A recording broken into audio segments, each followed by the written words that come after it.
Assalamualaikum warahmatullahi wabarakatuh. Waalaikumsalam warahmatullahi wabarakatuh. Selamat pagi teman-teman. Pagi. Apa kabarnya? Alhamdulillah, luar biasa. Allahu Akbar. Yes. Kok masih pada lemas? Apakah belum sarapan? Belum. Satu kali lagi. Apa kabar kalian? Alhamdulillah, luar biasa. Allahu Akbar. Yes. Oke. Teman-teman, kita hari ini akan belajar mengenai metode ilmiah. Ada yang tahu apa itu metode ilmiah? Belum tahu, Bu. Oke, jadi sebelum kita bahas apa itu metode ilmiah, saya akan jelaskan apa sih tujuan kita belajar metode ilmiah. Jadi, tujuan pembelajaran kali ini itu menjelaskan pengertian metode ilmiah, kemudian menyebutkan dan juga menjelaskan langkah-langkah daripada metode ilmiah. Kemudian melaksanakan eksperimen sederhana sesuai tahapan metode ilmiah dan juga menyajikan hasil percobaan. Nah, di minggu lalu kalian kan sudah melakukan percobaan pertumbuhan pada tanaman yang perkecambahan itu. Apakah masih ingat? Ayo. Hasilnya yang pertumbuhan kecambah ketika tanaman tersebut diletakkan di dalam ruangan dan di luar ruangan. Ayo, masih ingat? Masih. Nah, kapan? Sekarang kita belajar tentang metode ilmiah. Jadi, metode ilmiah ini merupakan cara melaporkan. Setiap kali kalian praktikum atau membuat penulisan, kalian harus mempertanggungjawabkan hal tersebut. Oke. Kemudian, apa saja sih langkah-langkah daripada metode ilmiah itu? Ada yang tahu? Merumuskan masalah. Tahu. Monggo Mbak Fariha, apa saja Mbak? Yang pertama merumuskan masalah, Ya, terus kerangka berpikir, ya. terus metodologi penelitian, merumuskan hipotesis, mengumpulkan data, menguji hipotesis, hasil penelitian, dan terakhir kesimpulan. Oke, baik sekali. Beri tepuk tangan untuk Mbak Fariha. Oke. Jadi teman-teman, di dalam metode ilmiah kita harus merumuskan masalah. Masalah yang dimaksud merupakan hasil dari ini, judul yang kalian angkat. Jadi, kenapa kalian mengambil judul tersebut? Nah, pengambilan judul di sini dilakukan dengan cara gimana? Jadi, pengambilan judul dilaksanakan dengan cara riset. Apa itu riset? Nggak tahu. Riset dilakukan untuk menganalisis apa saja masalah yang harus dipecahkan. Ketika kalian sudah tahu apa yang akan kalian pecahkan masalahnya, kita membuat kerangka berpikir. Apa itu kerangka berpikir? Jadi kerangka berpikir ini singkatnya dia itu akan mempermudah kinerja kalian ketika penyusunan metode ilmiah atau laporan praktikum kalian. Misalnya, kalian harus merencanakan eksperimen apa yang akan dilakukan, kemudian menggunakan alat dan bahan apa, nah, itu masuk ke kerangka berpikir. Kemudian, kalian harus menentukan metodologi penelitian. Apa itu metodologi penelitian? Coba Mbak Livi dan Mbak Sela. Apa itu metode penelitian, metodologi penelitian di tahap metodologi penelitian? Cara. Ya, Cara penelitian. gimana Mbak Fariha?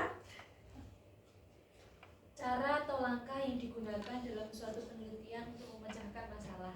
Oke, jadi suatu karya tulis yang paling disorot biasanya ialah metodologi penelitian.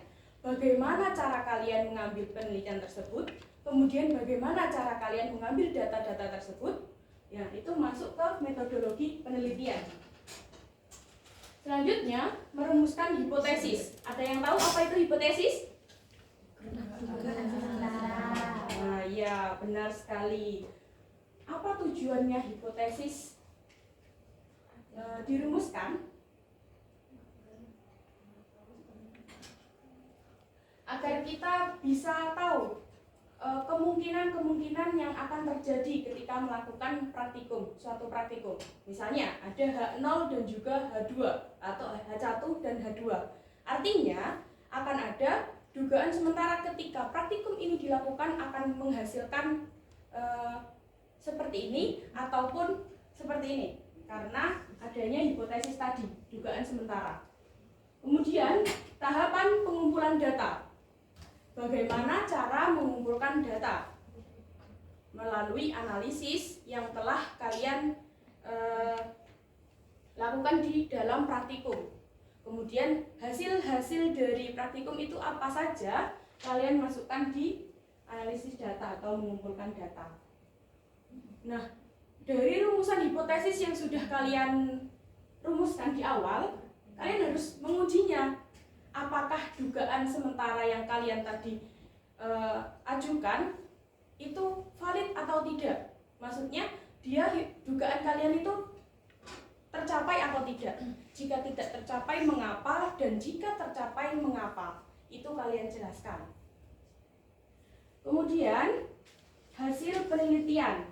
Nah, hasil penelitian ini merupakan poin akhir daripada praktikum sendiri. Ketika suatu praktikum sudah dilaksanakan, hasil dari hipotesis, kemudian dari pengumpulan data, kalian jelaskan semua di dalam hasil penelitian. Tahap terakhir yaitu merumuskan kesimpulan atau menarik kesimpulan. Kenapa kesimpulan harus ditarik atau dikasih di bagian belakang? Ada yang tahu kenapa suatu penelitian harus disimpulkan?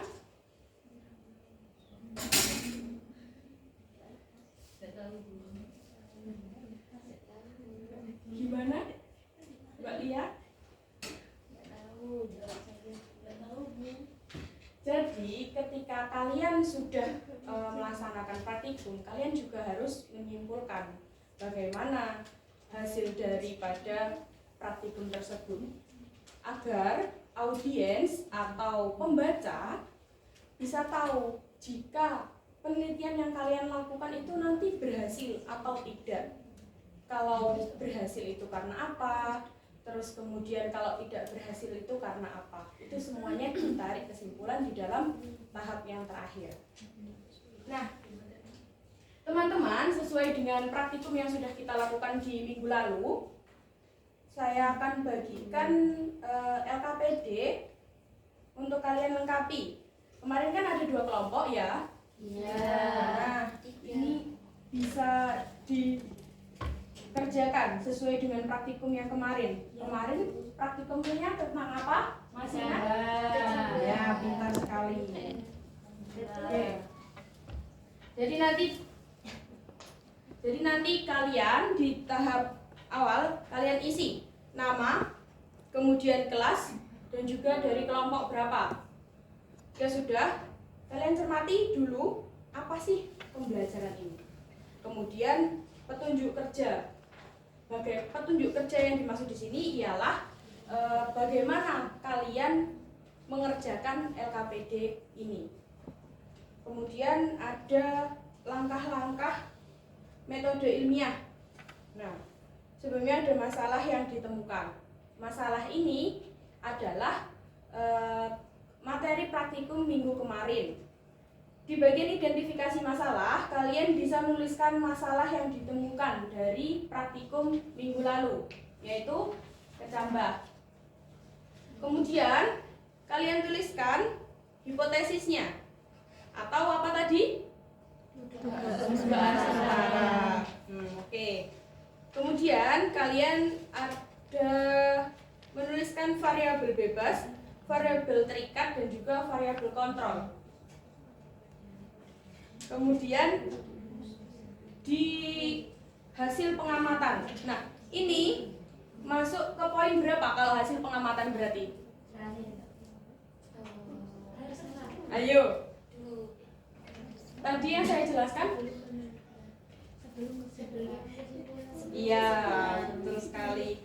Nah, analisis data. Apa perbedaan pertumbuhan kedua tanaman? Ini kalian jelaskan.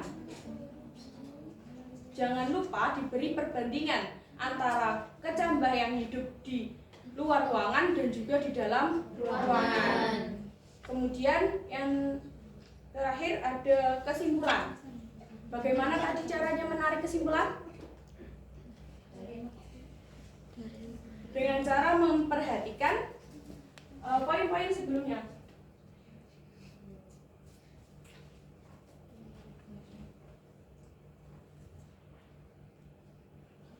Ada metodologi penelitian, kemudian hipotesis, terus pengumpulan data, menguji hipotesis, hasil penelitian, hasil dan pembahasan ya biasanya, dan juga menarik kesimpulan. Kemudian yang terakhir, refleksi. Nah, apa manfaat belajar metode ilmiah di dalam kehidupan sehari-hari? Apa kira-kira? Manfaat dari belajar metode ilmiah di kehidupan sehari-hari. Ayo.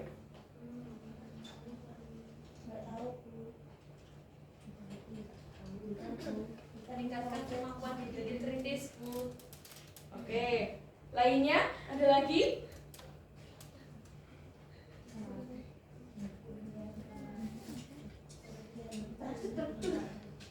Oke. Jadi manfaat dari belajar metode ilmiah ini untuk mempertanggungjawabkan hasil dari praktikum kita yang akan dipublikasi atau dilaporkan. Oke, kemudian sikap ilmiah apa yang kamu pelajari dari percobaan ini?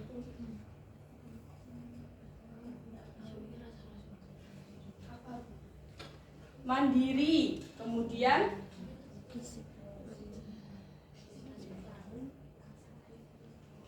disiplin, kemudian ya kerjasama. Oke, teman-teman bisa dikerjakan ya. Jangan lupa sampai pukul 12.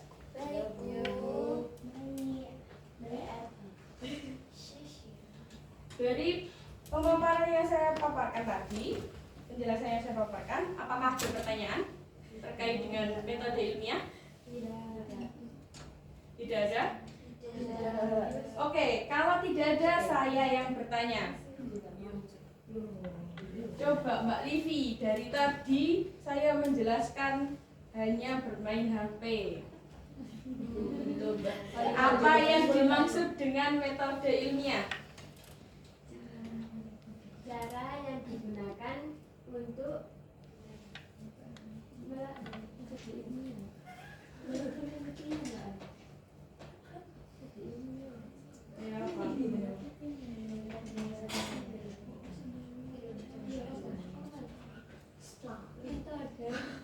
cara atau langkah yang digunakan untuk melakukan penelitian.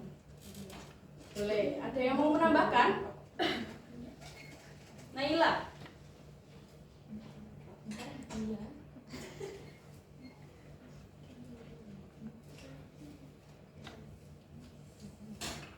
Metode ilmiah ya, Bu ya. Ya. Nah, metode ilmiah adalah serangkaian langkah sistematis yang digunakan untuk memecahkan masalah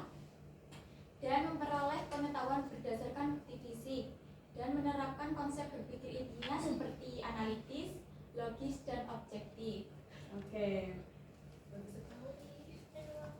Nah, selanjutnya manfaat dari belajar metode ilmiah itu apa? Rida.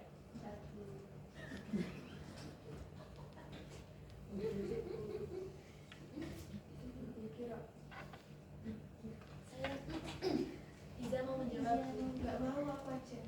Oke, Rida dulu. Gimana Rida? Ya, manfaat belajar metode ilmiah. Memecahkan masalah secara sistematis, menghasilkan pengetahuan baru, mengembangkan keterampilan berpikir kritis. Oke. Nah, ini tidak boleh lihat. Kira-kira kan tadi tidak ada pertanyaan ya. Sekarang sebutkan langkah-langkah menyusun laporan penelitian.